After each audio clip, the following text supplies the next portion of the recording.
에베소 교회에 보내는 편지라는 제목으로 말씀을 전하도록 하겠습니다. 오늘 본문은 계시록 1장 19절에 언급하고 있는 지금 일에 해당하는 내용입니다.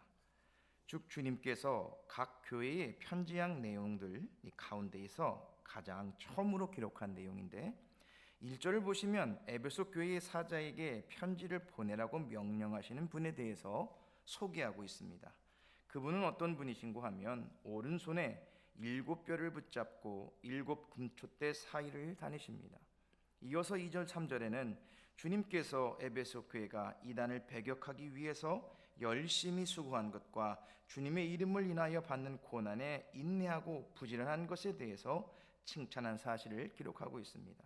이어서 4절부터 6절까지는 칭찬과는 반대로 에베소 교회가 처음 사랑을 버린 일로 인하여서 책망받고 경고한 사실을 기록하고 있습니다. 그리고 마지막 7절에서는 모든 교회들을 향한 성령의 말씀에 대해 청종하기를 촉구하는 것과 이기는 자에게는 생명나무의 과실을 주실 것이라는 약속을 기록하고 있습니다. 오늘 본서의 이 본문에 나오는 이 다른 교회들도 주님의 말씀의 예외가 아닐 것입니다. 그 중에서도 본문에 나오는 이 소아시의 수도라고 할 수 있었던 이 에베소에는 수많은 우상 숭배가 횡행하고 있었고 또 영지주의라고 하는 이단의 활동이 극심하였습니다. 따라서 이런 환경 속에 있던 에베소의 그리스도인들은 신앙의 순수성, 정절을 지키기 위해서 다른 지역의 교회들보다 몇 배의 노력을 하지 않으면 안 되었던 것입니다. 그리하여 에베소 교회의 그리스도인들은 우상 숭배와 이단의 미혹으로부터 자신들의 신앙 정절을 지키는 것에만 치중한 나머지 주님을 믿는 이 자로부터의 사랑 실천에 대한 열정을 상실하고 마는 것입니다. 이에 주님께서는 오늘 본문을 통해서 에베소 교회가 잘한 점은 칭찬을 하면서도 그들의 잘못된 점에 대해서는 엄히 책망하여서 바른 신앙에 이르도록 촉구하신 것입니다. 오늘 본문을 통해 우리는 주님께서 주시는 이 말씀, 특별히 에베소 교회에 주시는 말씀을 믿음으로 잘 받으시기를 바랍니다. 그리할 때에 우리에게 주시는 놀라운 영적 교훈을 통해서 우리의 삶, 우리의 신앙이 자라날 줄로 믿는 것입니다. 자, 1절을 보시기 바랍니다. 1절에 보시니까 이렇게 되어 있습니다. 에베소 교회의 사자에게 편지하라. 이 오른손에 있는 7뼈를 붙잡고 7 금촛대 사이를 거니시는 이가 이르시되, 이렇게 되어 있습니다. 이는 촛대가 상징하는 이 교회에 대해서 주님이 일하시는 것을 강조함으로 표현하는 것이라고 할 수 있겠습니다. 여기 보면 주님께서 거니신다라고 표현하고 있습니다. 여러분, 이 거니신다라는 말은 맹목적으로 서성대거나 금촛대의 아름다움을 감상하기 위해서 그 사이를 다니는 그런 것이 아닙니다. 여기서 이 거니신다라는 의미는 쉬지 않으시고 교회를 위하여 일하고 계심을 나타내는 말씀입니다. 레위기 26장 11절로 12절 말씀을 한번 보겠습니다. 한번 읽어봅니다. 시작. 내가 내 성막을 너희 중에 세우리니 내 마음이 너희를 싫어하지 아니할 것이며 나는 너희 중에 행하여 너희의 하나님이 되고 너희는 내 백성이 될 것이니라. 여러분이 무슨 말씀입니까? 하나님께서 성도들 가운데 계시면서 어떻게 하신다는 말씀입니까? 하나님이 되신다는 것은 무엇을 의미합니까? 우리를 보호하시고 함께 하신다, 보호하시면서 돌보신다, 그런 의미를 가지고 있는 것입니다. 이를 연관시켜서 볼 때에 주님께서 금촛대 사이를 거니시는 것은 금촛대 곧 교회가 그 역할을 제대로 수행할 수 있도록 그리스도의 영이신 성령님을 통해 끊임없이 그 능력과 힘을 공급하신다는 말씀입니다. 간단히 설명하자면 교회는 독립적으로 홀로 서기를 하는 것이 아니라 이 말씀입니다. 아주 완전히 주님과 밀착되어 있는 것입니다. 마치 여러분 어머니 뱃속에 있는 아이처럼 말이죠. 뱃속의 아기가 독립된 생명이지만 철저히 어머니에게 의존하는 것처럼 교회는 홀로서 가는 것이 아니라 모든 것을 공급하시는 주 예수 그리스도 안에서 철저히 주님을 의존하는 것임을 말씀하고 있는 것입니다.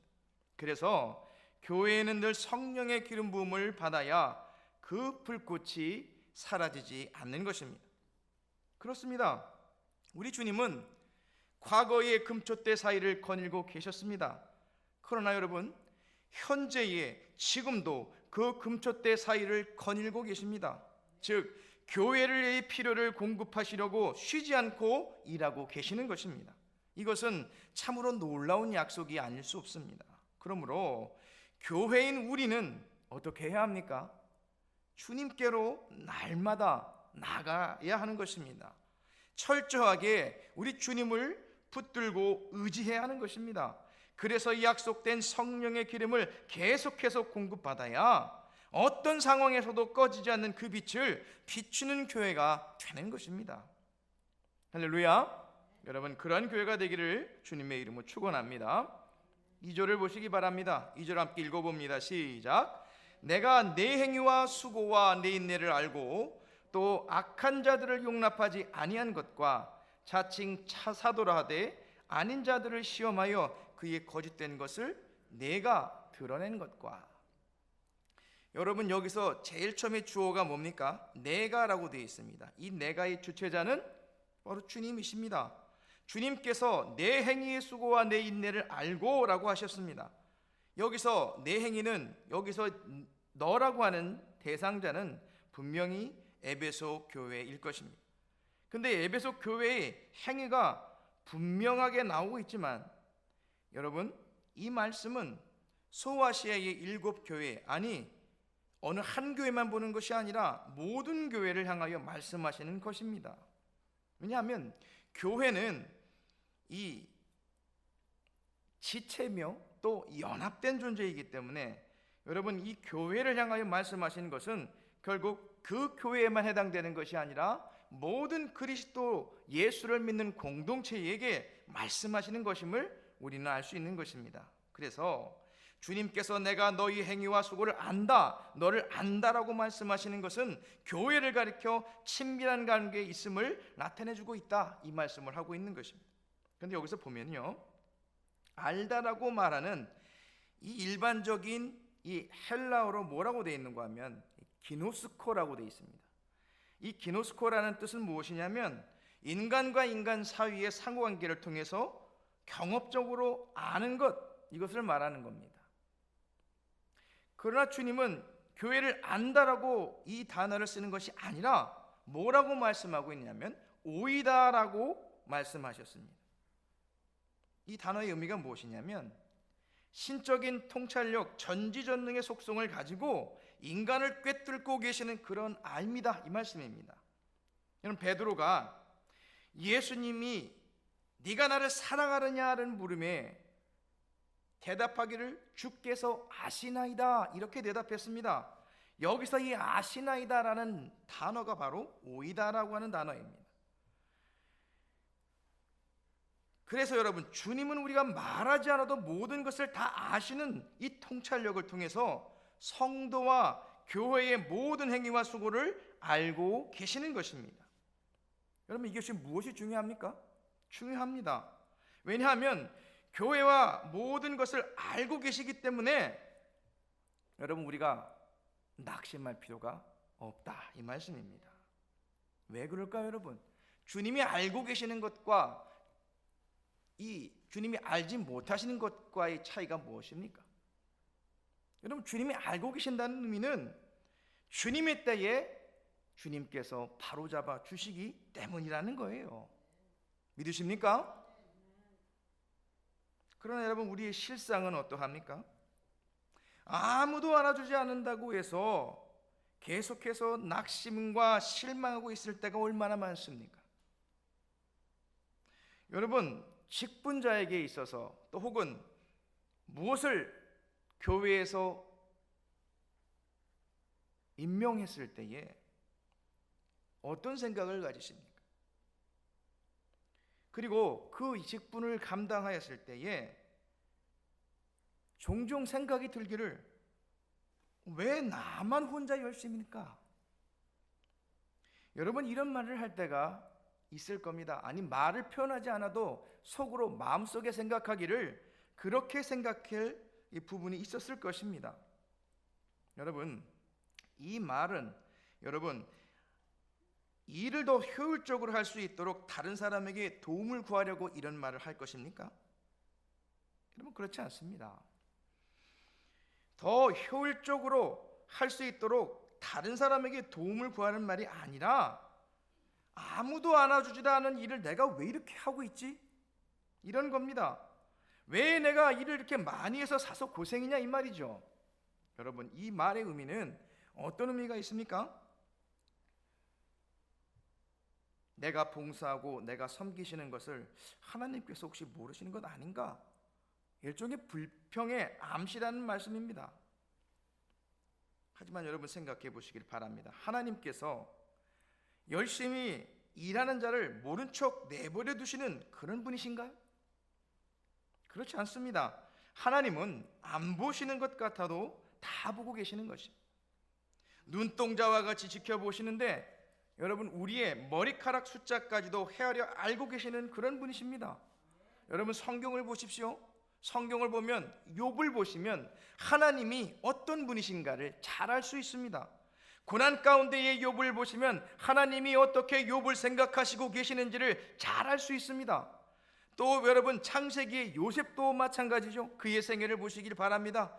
하나님이 그와 어떻게 함께 하시는가를 잘 알 수 있습니다. 창세기의 야곱은 어떠합니까? 자기의 고백으로 험악한 세월을 보냈다고 말하지만 그의 생애 가운데 한 번도 그를 돌아보지 않은 적이 없습니다.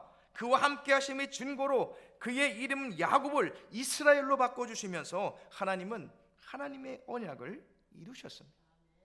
할렐루야. 그렇습니다. 하나님은 결코 우리를 모른 척 하시는 분이 아니십니다. 우리의 행위와 수고를 잘 알고 계시는 분이 분명합니다. 여러분, 믿으시기를 바랍니다. 그럼 주님께서 어떤 행함과 수고를 알고 있다고 칭찬하며 인정해 주시는 걸까요? 물론 이 칭찬은 예수 그리스도께서 우리를 은혜로 자녀로 인정하는 것과는 같은 차원이 아닙니다. 성도가 행한 그 무엇에 대한 인정, 그러니까 성도 속에 드러나고 있는 좋은 것에 대한 인정을 말씀하고 있다는 겁니다. 믿음으로 행하는 행위를 말하는 것이겠죠. 그런데 여러분, 본조를 보시면 주님께서 칭찬하는 이 행위에는 한글 번역에서는 행위라고 표현되었지만 헬라어 원문이나 영어 번역본에서는 행위들이라고 되어 있습니다. 복수로 나타났다는 겁니다. 그러니까 수고라고 되어 있는 것은 형식적 표면적 수고가 아니라 적극적인 차원에서 실천한 수고를 말하고, 또 이 말은 도울 수 없는 상황 속에서도 교회를 위해 수고하고 헌신한 그런 차원의 것이라는 말씀입니다. 그리고 인내라고 할 때에 선을 강도 높게 실천했을 뿐만 아니라 지속적으로 행하였다는 것을 알 수 있습니다. 그러니까 그들의 행위를 복수 형태로 행위들이라고 표현하고 있다는 말씀입니다. 그래서 여러분, 주님께서 이것을 인정하고 칭찬하신 겁니다. 이렇게 볼 때 여러분, 우리가 주님을 위해 하는 섬김과 헌신이 자신의 만족을 위한 일시적으로 되어서는 안 될 것입니다. 여러분, 만일 여러분 우리가 우리의 양심을 위로하기 위한 것으로 우리가 이만큼 신앙을 가지면 되겠다 생각하여서 수고와 행위를 했다고 한다면 여러분, 그것은 잘못된 것이라는 거예요. 왜 그럽니까? 여러분, 신앙은 한두 번 섬김과 헌신으로 판단되는 것이 아니라는 말씀이에요. 그렇지 않습니까? 여러분, 생각해 보세요. 우리의 생애가 짧습니까? 물론 짧게 여기시는 분도 계실지 모르겠습니다. 그러나 여러분, 우리 인생의 종착역은 깁니다. 그러는 가운데에 여러분, 우리 인생이 과거의 내 소시적에 신앙은 이러했다고 멈춰버린다면 여러분, 어떤 생각이 드실까요? 여러분, 정말 세상의 끝이 그 사람이 생애가 끝났다고 했을 때 주님을 마주 보면서 주님이 넌 나를 위해서 무엇을 했는고? 라고 말씀했을 때에 뭐라고 대답할 수 있겠느냐는 말씀입니다. 그렇습니다, 여러분. 우리의 최종 목적지는 주님이 부르실 그때입니다. 그러나 우리가 살아있으면서 주님께 요구하시는 행위와 수고를 멈추지 말아야 할 것은, 지속적으로 행해야 할 것은 우리 주님께서 그때에 주님이 주시는 칭찬과 상급이 있기 때문에 그렇다는 것입니다. 여러분, 우리가 신앙을 하생하면서 여러분 우리가 나아갈 때는 주님의 오심을 우리가 믿으며 살아가기 때문에 그렇다는 거죠. 그렇기 때문에 여러분 우리는 어떻게 해야 합니까? 우리의 행위와 수고를 멈춰서는 안 되는 것입니다. 지속적으로 나타나야 하는 것입니다. 계속해서 여러분 에베소 교회를 향하여서 두 번째 칭찬이 나옵니다. 그것은 곧 악한 자들을 용납하지 아니한 것과 자칭 사도라 하되 아닌 자들을 시험하여 그 거짓된 것을 드러낸 것이라, 이렇게 말씀합니다. 오늘 본문 6절에 나오는 니골라당으로 대표되는 이 거짓 선지자들과 거짓 교사들의 악한 행위와 진리를 거스리는 이 거짓된 가르침, 그것을 의미하죠. 그런데 에베소 교회가 칭찬받은 것이 무엇입니까? 거짓된 행태를 파악하는 것도 중요합니다만 그 거짓된 자들을 시험하고 폭로하고 교회 안에 바른 교훈을 지키려 했던 에베소 교회의 열심에 우리는 주목해야 한다라는 거예요. 여러분, 그들이 무엇을 행하였죠? 교회 안에 종교 혼합주의의 성향, 즉 진리를 왜곡하고 비진리주의자들의 행위와 가르침을 철저히 배격하였다, 이 말씀입니다. 그러니까 여러분, 이단 사상이 들어오고 하나님의 말씀에 섞으려고 하는 그런 모습들이 있을 때 시험하고 그들을 테스트하여서 구별해내었다는 거예요. 그리고 어떻게 하는 겁니까? 교회에서 내쫓은 거죠. 여러분, 교회가 하는 일이 어떤 것 가운데에서 중요한 것이 한 가지 있다면 뭐냐면 진리를 수호하는 데 있습니다. 하나님의 말씀이 하나님 말씀되게 하도록 교회는 이것을 행해야 된다는 거예요. 그러려면 어떻게 해야 합니까? 우리가 하나님 말씀 안에 서 있어야 합니다. 참된 진리인가 아닌가를 구별할 수 있어야 한다는 말씀이에요. 그 가운데 에베소 교회가 그 일을 감당해냈다는 거예요. 여러분, 이거 얼마나 놀라운 일입니까? 그런데 여러분, 이 3절을 보시기 바랍니다. 그들이 이 진리 수호를 위해서 얼마나 일하는가를 나타내주고 있는데, 함께 읽어봅니다. 시작. 또 참고 내 이름을 위하여 견디고 게으르지 아니한 것을 보라. 참고 내 이름을 위하여 견디고 게으르지 아니한 것, 여러분 이게 칭찬받은 것입니다. 단순히 참고 견디고 게으르지 않았다는 것만 위해서 칭찬을 받은 것일까요? 그렇지 않았습니다. 그들은 환난과 핍박의 상황에서 굴하지 않았고 또 진리를 버리거나 남들이 요구하는 신앙에서 다른 것을 생각하지 않았어요. 하나님의 말씀 가운데에 주님의 말씀으로만 가는 자들이었다는 겁니다. 그런데 왜 그들이 그렇게 참고 견뎠을까요? 본절을 다시 한번 보시기 바랍니다. 3절을 보시면 내 이름을 위하여 라고 하였습니다. 무슨 뜻입니까? 예수 그리스도의 이름의 명예를 훼손시키지 않고 그의 영광을 위하여서 모진 고통, 고난을 감수했다는 말씀입니다. 실로 그들은 마태복음 10장 21절에 주님 말씀처럼 너희가 내 이름을 인하여 모든 사람에게 미움을 받을 것이나 나중까지 견디는 자는 구원을 얻으리라고 하신 것을 몸소 실천한 것이 된다는 것입니다. 여러분, 그렇게 보니까 이 에베소 교회가 한 일이 보통 일이 아니라는 거죠. 여러분, 교회가 하는 일이 이런 것이라는 겁니다. 진리를 위하여서 모진 고통과 환난을 인내하였다는 거예요. 그런데 그 목적이 주의 영광을 위하여, 이름을 위하여서 했다는 말씀이에요. 그럼 여러분, 우리가 생각해 볼 수 있습니다. 모든 신앙의 행위는 누구를 위한 것이라고요? 그리스도 우리 주님을 위한 것이 되어서야 한다는 거예요. 그런데 여러분, 종종 우리가 나를 위해서 하는 경우가 있을까요, 없을까요? 종종 여러분 이것이 생기게 된다는 거예요. 여러분, 자기 만족, 자기를 위한 그 신앙에 젖은 사람은 자기 만족을 시키지 못하면 어떻게 될까요? 다시 말해서 자기의 이름이 빛나지 않으면, 남이 인정해 주지 않으면 어떻게 될까요? 그 하던 것 어떻게 할까요? 계속 할까요? 중단하게 되어 있습니다. 결국 이것은 무엇일까요? 이것은 주님을 신뢰하는 신앙이 아니라 이 말씀입니다. 모든 사람이 인정하지 않는다고 하더라도 그것이 주님의 영광을 위인이라고 하나님께서 인정하고 계신다면, 다시 말해 성경이 그것을 증거하고 있다면 우리는 그것을 위해 살아야 하는 것, 여러분, 그것이 온전한 신앙입니다. 웨스트민스터 신앙 고백이 뭐라고 증거하고 있습니까? 사람이 제일 된 목적은 어떤 겁니까? 할렐루야, 하나님을 영화롭게 하며 그를 영원토록 즐거워하는 것이라고 말씀합니다. 여러분, 이것이 우리의 목적이 됨을 잊지 마셔야 하는 것입니다. 4절을 함께 보시기 바랍니다.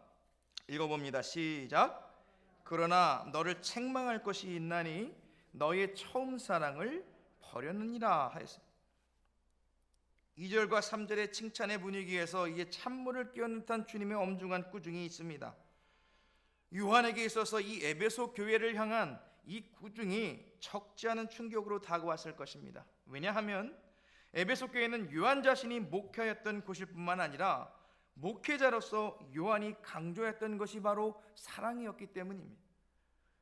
그렇다면 우리 주님의 책망의 원인으로서 에베소 교회가 버린 처음 사랑이 무엇일까요? 두 가지로 생각해 볼 수 있습니다. 첫 번째는 하나님을 처음 믿을 때의 순수한 신앙의 열정을 의미한다고 할 수 있습니다. 만약 처음 사랑이 이를 의미한다면 주님의 책망은 에베소 성도들이 순수한 신앙 열정을 상실하고 형식적인 신앙에 빠진 것에 대한 책망이라고 할 것입니다. 둘째로 에베소 교회가 처음 설립할 당시에 성도들 간에 가졌던 뜨거운 사랑을 의미한다고 할 수 있습니다. 만약 처음 사랑이 이를 의미한다면 주님의 책망은 이단과 거짓 교사들에 대한 경계가 지나친 나머지 에베소 교회의 성도들이 서로 의심의 눈으로 바라보면서 하나로 융화하지 못한 데 대한 책망이라고 하겠습니다. 그러나 여기서는 어느 한 가지만을 의미한다고 보기 어렵습니다. 왜냐하면 복합적으로 이 모두를 포함한다고 하는 것이 옳습니다. 교회의 모습이 그렇기 때문에 그렇습니다. 사랑을 잃어버리게 되면 여러분, 신앙의 본질이 빠진 형식적인 것만 남게 될 것이고, 또 이단이나 거짓 교사들을 구별하다 보면 성도들조차 의심을 가지게 되니까 사랑으로 하나 될 수 없게 되는 것입니다. 다만 여러분, 오늘 본문에는 후자의 문제를 더 다루고 있으므로 이 문제를 더욱 중점적으로 봐야 할 것입니다. 여러분, 사도행전 19장을 보시면 에베소 교회가 어떤 교회인가를 잘 나타내주고 있습니다. 당시 그들은 영적으로 뜨거움에 차 있었습니다. 두라노 서원에서 약 2년 동안 성경 강좌가 있었고, 그만큼 에베소 교회는 영적으로 하나님의 말씀에 풍성하였던 것입니다. 그리고 그 풍성한 말씀은 공동체를 하나로 묶기에 충분하였습니다. 사도 바울이 밀레도에서 에베소 교회의 장로들을 불러놓고 유언과 같은 설교를 한 다음에 그들이 어떤 분위기에 있었는가 하면 사도행전 20장 36절 30절에 보니까 이렇게 되어 있습니다. 이 말을 한 후 무릎을 꿇고 그 모든 사람들과 함께 기도하니 다 크게 울며 바울의 목을 안고 입을 맞추어. 여러분이 한 성령을 마신 공동체로서 어떤 모습일까요? 하나라는 말씀입니다. 철저하게 무장된 지체의 의식이 있었다는 겁니다. 교회로서 하나 된 것이 있었다는 겁니다. 성도의 사랑이 넘쳐났다는 것입니다. 그러나 여러분, 그로부터 40년이 지났습니다. 지난 후에 본서가 기록될 당시의 모습은 어떻게 변했을까요? 그들에게 신앙의 순수성을 의지하는 의지와 노력은 컸지만 한편으로는 다른 형제를 향한 사랑의 마음을 식게 만들었습니다. 남을 내 가족, 내 형제를 보는 따뜻한 시선은 온데간데 없고 오직 남을 관찰하고 분석하고 비판하는 냉철한 눈빛만이 있게 된 것입니다. 가슴이 얼음장처럼 차가워진 것이죠. 인정이 없는 냉랭한 교회, 따뜻한 교제가 없는 교회, 차가운 시선만이 남아있는 교회가 되었다는 것입니다. 말하자면 에베소 교회는 요한이 그처럼 사랑을 강조하였음에도 불구하고 교리 수호를 위하여서 형제 간의 사랑을 포기한 것입니다. 그러나 성도 여러분, 하나님은 이런 교회를 결코 원하지 않으십니다. 이단과 거짓된 교훈에 단호하게 대처하는 것은 교회의 마땅한 일이긴 합니다만 그것으로 인하여서 성도 사이에 사랑이 사라지는 것은 결코 용납될 수 없는 것입니다. 여러분, 오늘날 우리 교회 각 교단에서는 교회의 성장이 멈추고 평행 이동이 된다고들 합니다. 불신자들의 전도가 잘 안 된다는 말씀입니다. 무슨 뜻입니까? 교회에 가도 따뜻한 마음을 가진 사람을 찾을 수 없어서 교회에 가고 싶지 않다는 겁니다. 교회가 점점 처음 사랑을 잃어가고 있다는 것을 보여주는 단편적인 예입니다. 기존 성도들 간에도 자기 문제에 참여하는 것 싫어하고 다른 성도들의 일에 참견하려고 하지 않습니다. 참으로 여러분, 이것은 문제가 아닐 수 없습니다. 왜냐하면 이 모습은 진정 우리 주님께서 원하시는 교회의 모습이 아니기 때문입니다. 주님께서 요구하시는 그것은, 그 처음 사랑은 주님께서 주신 십자가에 죽으셨던 그 사랑이요, 형제를 그런 시선으로 바라보고 기도하는 사랑이어야 하는 것입니다. 사랑하는 성도 여러분, 그러므로 우리는 어떻게 해야 합니까? 주님이 주신 이 사랑을 회복해야 하는 것입니다. 더욱더 더 뜨거운 사랑을 할 줄 아는 성숙한 공동체가 되어야 하는 것입니다. 바라기는 주님께서 주신 은혜로 말미암아 이와 같은 교회가 되기를 예수님의 이름으로 축원합니다. 5절을 보시기 바랍니다. 함께 읽어봅니다. 시작. 그러므로 어디서 떨어졌는지를 생각하고 회개하여 처음 행위를 가지라. 만일 그리하지 아니하고 회개하지 아니하면 내가 내게 가서 내 촛대를 그 자리에서 옮기리라. 주님은 처음 사랑을 버린 영적인 문제에 대해서 해결할 수 있는 방법을 말씀해 주고 있습니다. 무엇을 말씀합니까? 어디에서 신앙이 떨어졌는지를 생각하고 회개하여 처음 행위를 가지라는 겁니다. 이는 분명 에베소 교회에 살 길을 제공하는 것이긴 합니다만 오늘날의 영적 침체를 맡고 있는 교회에게도 이 영적 회복을 이루는 방법이 동일한 원리를 주고 있는 것입니다. 그래서 여러분, 우리의 회복을 위해서 생각해야 합니다. 무엇을 생각하라는 겁니까? 어디에서 신앙이 떨어졌는가를 생각하라는 겁니다. 구체적으로 말씀드리자면 하나님과 형제 간의 사랑을 회복하기 위해 어디서부터 벌어졌는지를 생각하라는 겁니다. 쉽게 말씀드려 볼까요? 하나님이 기뻐하지 않는 것, 언제부터 그 죄를 범하고 있었는지를, 또 형제 사이에 다투거나 갈등을 겪었던 일이 언제 있었는지를 생각하라는 말씀입니다. 여러분, 이것은 단어가 현재형으로 쓰였습니다. 과거형으로 쓰이지 않고 현재형으로 쓰였다는 것은 한두 번 하고 그치라는 게 아닙니다.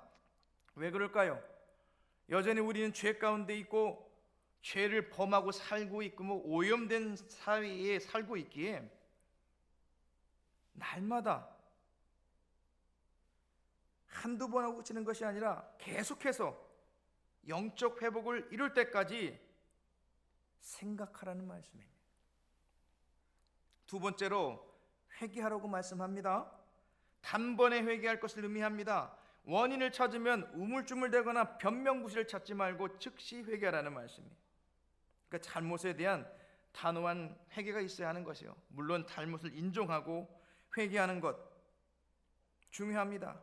그러나 여기에만 머물러 있어서는 안 됩니다.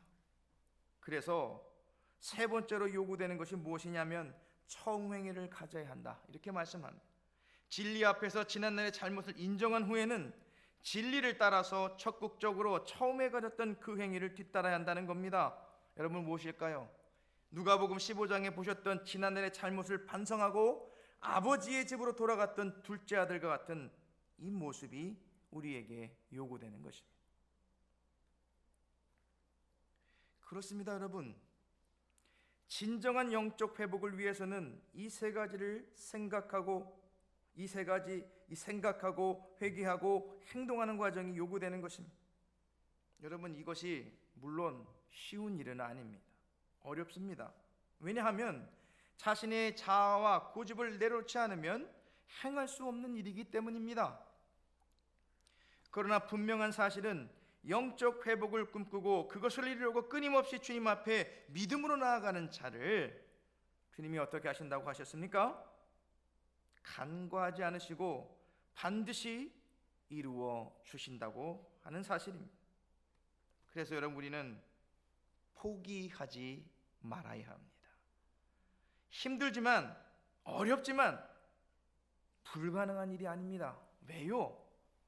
주님이 함께 하시기 때문에 그렇다는 겁니다. 할렐루야. 주님이 우리를 버리시거나 우리를 모른다 하시는 분이 아니라 아까 말씀드렸던 것처럼 동행하시고 함께 하시기 때문에 불가능한 일이 아니라는 겁니다.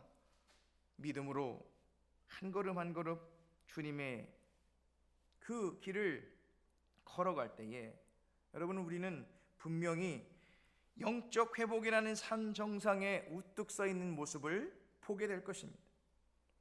믿으십니까? 근데 여러분, 우리에게 이렇게 좋은 권고의 말씀만 하신 것이 아닙니다. 그 다음에 주님은 만일 그렇지 아니하고 회개하지 아니하면 이렇게 말씀하십니다. 어떻게 하신다고 하시는 겁니까? 내가 네게 대하여 내 촛대를 그 자리에서 옮기리라고 하셨습니다. 이 말씀을 처음으로 들은 에베소 교회의 영적 지도자가 받았던 충격만큼 여러분, 이 말씀은 우리에게도 충격적인 말씀이라는 거예요. 왜냐하면 주님의 이 엄중한 경고는 인간이 받는 형벌 중에서 가장 고통스러운 형벌이기 때문입니다.